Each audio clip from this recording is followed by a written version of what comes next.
세상을 살아가면서 누구와 함께 하느냐, 어떤 부류의 사람들과 교제하고 살아가느냐 하는 것은 대단히 우리의 삶에, 그의 삶에 중요한 영향을 미치게 됩니다. 육신적인 면이나 영적인 면에서 큰 영향을 받게 되는 것을 보게 돼요. 지난 주간에 우리는 이 그레이스 타임 말씀을 묵상하는 가운데 특별히 이 역대하 28장에 이 여호사밧 왕이 종교개혁을 단행하고 정말 하나님을 잘 믿으려고 그렇게 하나님이 기뻐하시는 우상을 다 타파하는 그러한 종교개혁을 할 만큼 신앙이 좋은 왕이었지만, 하나님이 싫어하는 사람, 하나님이 기뻐하지 않는 그러한 이 불신앙을 가진 사람과 교제할 때 하나님께서 책망하시고 심판하시는 이런 내용들을 묵상하면서 정말 누구와 함께 하느냐 하는 것은 참 우리 삶에 얼마나 중요한 영향을 미치는가 하는 것을 교훈을 받으면서 오늘 이 말씀을 준비하게 되었습니다. 정말 우리 귀한 성도님들의 삶의 여정을 보면 정말 누구나 다 하나님을 기쁘시게 해드리기를 원하고 신앙생활 잘하기를 원하지만은 때로는 하나님의 뜻을 깨닫지 못하고 잘못된 길에 들어설 때도 얼마든지 있는 거예요. 특별히 역대하 18장 1절에 보면 여호사밧이 부귀와 영광이 극하였고 아합으로 더불어 연혼하였더라. 여호사밧이 그렇게 신앙이 좋고 하나님을 기쁘시게 해드렸을 때 하나님께서 그의 생애에 부와 영광을 가득할 정도로 그렇게 은혜를 주셨는데 아합으로 더불어 혼인관계를 맺은 거예요. 이것을 하나님이 기뻐하지 않은 거예요. 그래서 전쟁에 나갔다가 아합은 죽게 되고 이제 간신히 살아서 돌아왔어요. 그때 역대하 19장 2절에 보면 선지자 예후가 이렇게 책망을 합니다. 예후가 나가서 여호사밧 왕을 맞아 가로되 왕이 악한 자를 돕고 여호와를 미워하는 자를 사랑하는 것이 가하니까 그러므로 여호와께로서 진노하심이 왕에게 임하리이다. 이렇게 책망하는 것을 듣게 돼요. 그런데 참 안타까운 것은 이 여호사밧의 말년을 보면 이런 책망을 들었음에도 불구하고 또 하나님이 기뻐하지 아니하는 이 아시아와 이 무역 동맹을 맺어요. 이 동업을 하려고 하는 거죠. 배를 만들어서 다시스로 무역을 하려고 하는 거예요. 그때 역대하 20장 37절에 보면 또 이 엘리에셀이라고 하는 선지자가 이렇게 예언을 하죠. 여호사밧을 향하여 예언하여 왕이 아시아와 교제하는 고로 여호와께서 왕에 지은 것을 파시리라 하더니 이에 그 배가 파상하여 다시스로 가지 못하였더라. 그러니까 그렇게 하나님께서 선지자를 통해서 말씀을 주셨지만, 물론 참 이 집안 관계이기 때문에 어쩔 수 없다라고 할지 모르지만 하나님의 말씀을 들었어야 되는데 참 안타깝게 이렇게 잘못된 관계를 맺게 되었을 때 하나님께서 기뻐하지 않는 것을 보게 됩니다. 또 역대하 21장 6절에도 보면 그의 아들 이 여로함이 아합의 딸과 결혼을 해요. 그래서 아합의 딸이 그 아내가 되었습니다. 저가 여호와 보시기에 악을 행하였다 그랬습니다. 그래서 결국 역대하 21장 18절에 보면 여호와께서 여호람을 치사 능히 고치지 못할 병이 그 창자에 들게 하셨으므로, 그러니까 악한 가문과 함께한 것이 결국은 그의 인생과 공동체를, 나라를 다 병들게 했던 것을 보게 됩니다. 누구와 함께 하느냐, 어떤 부류의 사람들과 같이 지내느냐, 교제하느냐, 그냥 간단한 문제가 아니에요. 영적인 사람들에게 있어서는 정말 하나님이 기뻐하는 은혜의 자리에 있어야 되는 거예요. 오늘 이 본문 말씀은 꿈 많은 청년 요셉의 이야기입니다.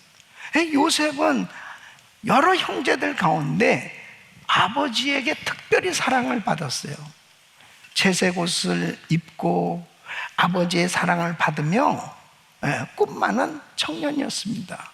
편안하게 잘 살고 있었습니다. 그런데 뜻밖의 형들이 시기하고 미워해서 그 일로 인해서 엄청난 고난이 왔어요. 죽을 뻔하고, 그리고 애굽에 팔려가는 그런 고난을 겪게 됩니다. 세상 사람들의 눈으로 보면 이제 이 요셉은 철저히 무너진 인생이었어요. 어떻게 저렇게 될 수 있을까 할 만큼 요셉은 정말 어려운 삶을 살았습니다. 종살이를 하고 옥살이를 하고, 정말 인간적으로 보면 모든 거 다 잃어버리고 소망이 없는 것 같이 보여지는 그런 삶이었어요. 그런데 성경은 그를 가리켜서 형통한 자다, 그렇게 말하고 있습니다. 여러분, 창세기 39장 2절에 보면 여호와께서 요셉과 함께 하심으로 그가 형통한 자가 되어 그 주인 애굽 사람의 집에 있으니, 그러니까 요셉이 국무총리가 돼서 형통한 자가 아니고 지금 종살이하고 있는 가운데 형통한 자라고 그렇게 말하고 있습니다. 3절에 보면 그 주인이 여호와께서 그와 함께 하심을 보며 또 여호와께서 그의 범사에 형통케 하심을 보았더라. 종살이를 하고 있는 이 요셉의 모습을 보면서 그 주인이 하나님이 함께 하시네, 참 형통하네, 형통하다, 그렇게 말하고 있습니다. 창세기 39장 21절에 보면 여호와께서 요셉과 함께 하시고 그에게 인자를 도와서 전옥에게 은혜를 받게 하심에, 그랬습니다. 요셉이 감옥에 있는 거예요. 지금 감옥에서도 하나님께서 요셉과 함께 하셨다, 이렇게 말씀하십니다.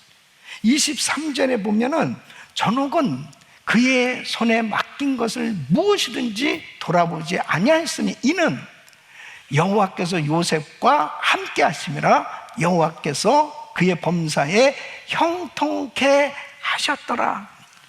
여러분, 요셉의 형통은 고난을 모두 극복한 후에 얻어진 결과가 아니고 오로지 고난 한가운데서 누리는 그런 형통이었습니다. 여러분, 성경이 말하는 형통은 환경이 좋고 일이 잘 풀리는 상태가 아니고 하나님이 함께 하시는 상태, 임마누엘의 삶이 형통이라고 말하는 것입니다. 그가 종으로 일할 때도, 감옥에 갇혔을 때도 하나님이 함께 하셨고 그 가운데 하나님의 복이 임했다고 성경은 말하고 있습니다. 창세기 39장 오늘 이 본문 5절에 이렇게 말씀하십니다. 그가 요셉에게 자기 집과 그 모든 소유물을 주관하게 한 때부터 여호와께서 요셉을 위하여 그 애굽 사람의 집에 복을 내리심으로 여호와의 복이 그의 집과 밭에 있는 모든 소유에 미친지라 그랬습니다. 이 불신자였던 이 보디발 가정에 이 요셉이 하나님이 함께 하고 계신 것을 이 불신자인 보디발도 보았다고 말하고 있어요.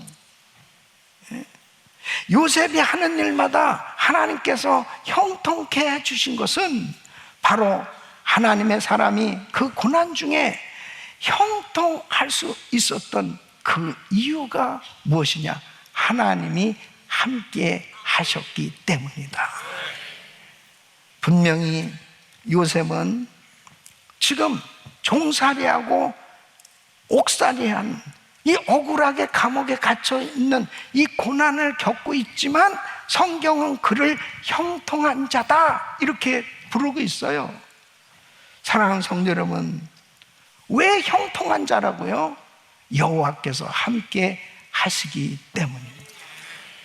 여러분이 지금 당하고 있는 어려움, 시험, 환난, 어떤 고난과 역경 가운데 있다 하더라도 여러분이 주님과 함께 하고만 있으면 형통한 자인 줄로 믿습니다. 고난이 요셉을 무너뜨리지 못했어요. 환난이 요셉의 삶 가운데 하나님께서 계획하시고 그에게 주신 그 꿈을 무너뜨리지 못했어요. 하나님과 함께한 요셉, 결국은 그의 생의 꿈이 이루어진 줄로 믿습니다. 사랑하는 성도 여러분, 우리가 사는 이 시대가 아무리 불안하고 아무리 답답하고 아무리 깜깜하고 힘들고 어려운 일들이 우리 삶 가운데 예기치 못한 일들이 닥쳐온다 하더라도 하나님과 함께하는 삶은 형통한 삶이 되는 줄로 믿습니다. 이럴 때일수록 내가 누구와 함께하느냐, 내가 누구와 짝을 하고 있느냐, 내가 어떤 부류의 사람들과 같이 지내고 있느냐, 너무너무 중요한 거예요. 요셉은 하나님과 동행하는 삶이 되었기에 그의 생에 어떤 고난도 그를 무너뜨리지 못하고 결국 그가 가진 그 꿈이 이루어졌고 하나님 앞에 위대하게 쓰임 받은 것처럼 오늘 저는 이 말씀을 통해서 요셉처럼 하나님과 동행하는 삶, 하나님께서 함께 하시는 사람이 되어서 우리의 일생에 평생 주님께서 주시는 형통한 자로 승리하는 삶이 되기를 원합니다. 이런 은혜가 임하기를 축원합니다. 그러면 하나님과 동행하는 삶이 되려면, 하나님께서 함께하는 삶이 되려면 어떻게 하든 첫째, 하나님의 은혜를 사모하는 체질이 되어야 됩니다. 여러분, 요셉은 아버지 야곱의 특별한 사랑을 받았어요. 채색 옷을 입고 그리고 부족함이 없는 그런 정말 꿈 많은 청년이었습니다. 그런데 이 요셉에게 예기치 못한 어려움이 닥쳐온 거예요. 형들이 모여서 이 요셉을 죽이려고 하는 겁니다. 웅덩이를 파놓고 요셉을 그 웅덩이에 집어넣습니다. 요셉이 그 형들의 말을 듣는 거예요. 저놈 죽이자. 그때 이 요셉이 어떻게 했겠습니까? 하나님, 나 좀 살려주세요. 하나님 나 좀 도와주세요. 이 어린 요셉이 얼마나 무섭고 외롭고 그리고 절망스럽겠습니까? 도망갈 수도 없고 그리고 어느 누구를 붙들고 도와달라고 할 사람도 없는 거예요. 그런 가운데 하나님을 찾는 거지요. 가까스로 죽음은 면했지만 이제 낯선 땅 애굽 땅에 노예로 팔려갑니다. 아는 사람도 없고 말도 안 통하고 정말 절망적인 그런 상황이었을 것입니다. 그 가운데서 어떻게 나의 생에 이런 일이 생길 수 있을까? 어떻게 나에게 이런 일이 생길 수 있을까? 하나님, 저 제발 아버지 곁으로 돌아갈 수 있게 해주세요. 아버지가 이 사실을 모르고 있습니다. 하나님, 나 좀 도와주세요. 절규했을 것입니다. 하나님 앞에 여러분, 아무리 큰 꿈을 가지고 주님을 섬겨도 때로는 모든 것이 다 무너질 것 같은 그런 절망적인 그런 고난이 찾아올 때도 있어요. 그럴 때 하나님의 은혜를 받아야 되는 거예요. 하나님의 은혜를 구해야 되는 거예요. 요셉은 더 이상 하나님 없이 살 수 없는 사람이 된 거죠. 이 고난을 통해서 하나님의 은혜를 구하면서 이제 나는 하나님 은혜 아니면 살 수 없어. 하나님의 도우심이 아니면 살 수 없어. 그런 은혜의 삶이 되었을 때 요셉은 어느 때도 은혜를 구하는 삶이 된 거죠. 이게 축복인 줄로 믿습니다. 날마다 하나님의 은혜를 사모한 여러분 되시기를 예수 이름으로 축원합니다. 은혜를 사모하는 체질로 변화되어야 됩니다. 두 번째는 하나님을 의지하는 법을 터득해 하셔야 됩니다. 요셉은 하나님과 함께하는 사람이었습니다. 그래서 창세기 39장 2절에 보면 여호와께서 요셉과 함께 하심으로 그가 형통한 자가 되어 그 주인 애굽 사람의 집에 있으니, 그렇게 말씀하십니다. 요셉이 형통하다고 하는 것, 하나님을 전적으로 의지했기 때문에 하나님께서 함께 해주신 거예요. 지금 우리 주님은 이 자리에 계십니다.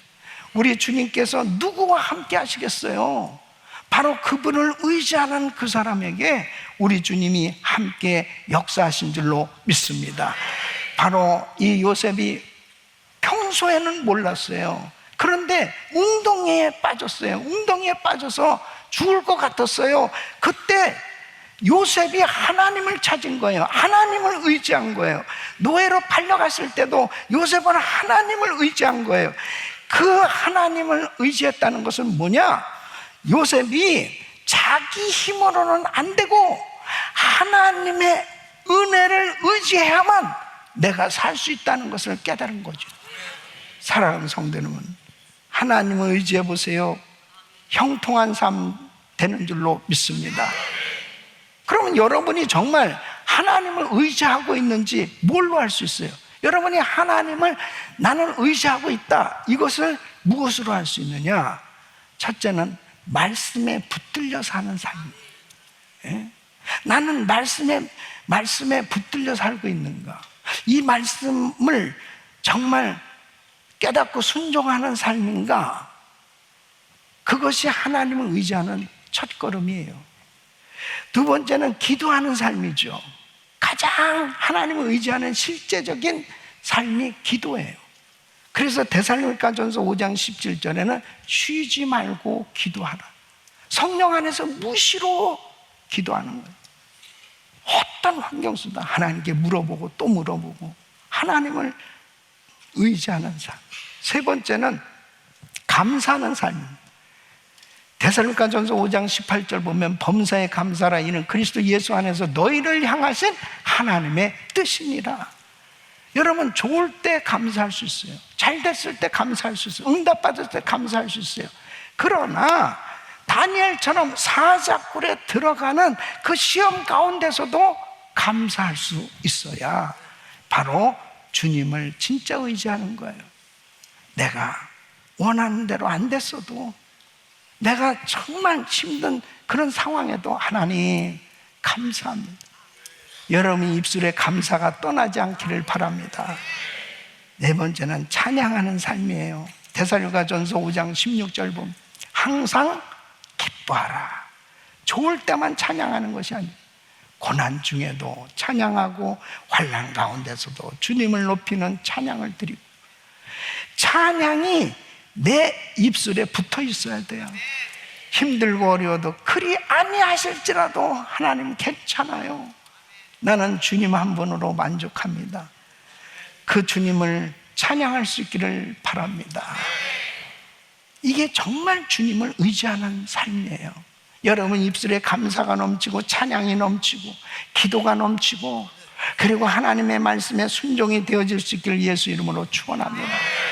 이런 삶이 되려고 때로는 하나님이 우리에게 고난을 허락하실 때가 있어요. 이 고난 가운데 연단의 시간을 통해서 하나님을 의지하는 법을 터득하도록 주님이 때로는 우리를 낮추실 때가 있어요. 그때 절대로 낙심하지 마시고 하나님을 철저히 의지해 보세요. 하나님께서 책임져 주실 줄로 믿습니다. 예레미야서 17장 7절로 8절 우리 같이 읽습니다. 시작. 그러나 물은 여호와를 의지하며 여호와를 의뢰하는 그 사람은 복을 받을 것이라.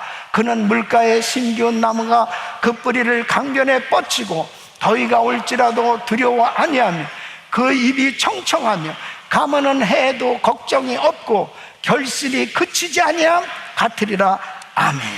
하나님을 의지하시기를 축원합니다. 세 번째는 하나님 말씀에 순종을 넘어서 복종할 수 있어야 됩니다. 요셉은 하나님을 경외하는 사람이 됐어요. 이제 하나님의 은혜 없이는 살 수 없는 사람이 됐어요. 이러한 삶 가운데서 나타나는 것은 뭐냐면, 정말 하나님을 경외한다면 하나님의 말씀을 경외하는, 하나님의 말씀에 순종이 되어져야 되는 거예요. 네? 그때 하나님께서 함께 하심으로 형통케 되는 역사가 일어나는 것이죠. 요셉은 하나님 말씀에 붙들린 삶이 됐습니다.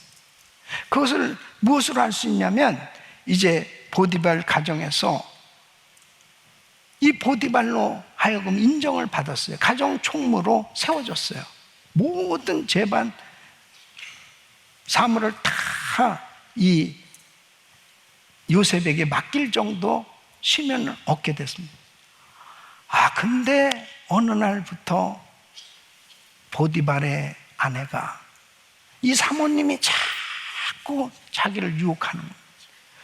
같이 자자고 계속 유혹하는 것입니다. 정말 괴로운 거예요. 이 청년 요셉 입장에서는. 근데 이렇게 보디발의 아내에게 이야기를 합니다. 창세기 39장 9절에 보면,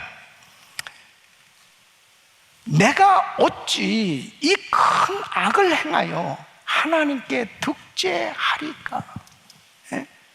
아니 사모님, 지금 다른 사람들이 아무도 안 보고 있다 하더라도 하나님 보고 계신데 내가 어찌 하나님께 득죄할 수 있습니까? 안 돼요. 그리고 도망간 거예요.